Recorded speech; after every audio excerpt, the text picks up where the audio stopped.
2 anyos nga masuso. Mo'y labing bata nga natala sa kaso sa COVID-19 sa Mandaue City. Samtang gipasalig sa syudad nga gihimo na ang mga lakang pag-contain sa sakit ug pag-lockdown sa mga apektado. Si Nico Sereno sa live report. Nico.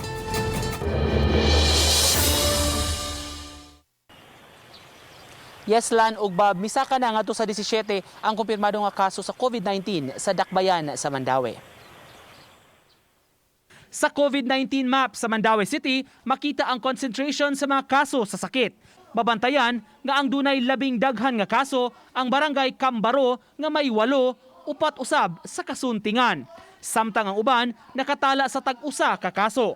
Kagahapon, 5 ka kaso ang napuno sa Mandaue, 3 gikan sa Kambaro ug laing usa sa ibabaw, laing usa sa upaw.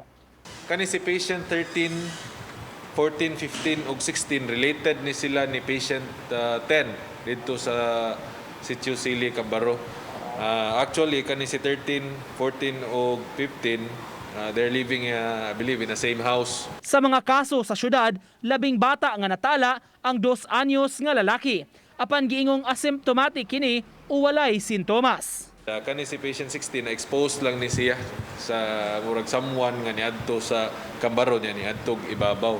This is the youngest patient that we have, 2-year-old. However, they are asymptomatic as of the moment. Ang maong mga dapit gipaubos na sa lockdown o gidid-an na ang mga nanimuyo sa lugar nga makagawas-gawas.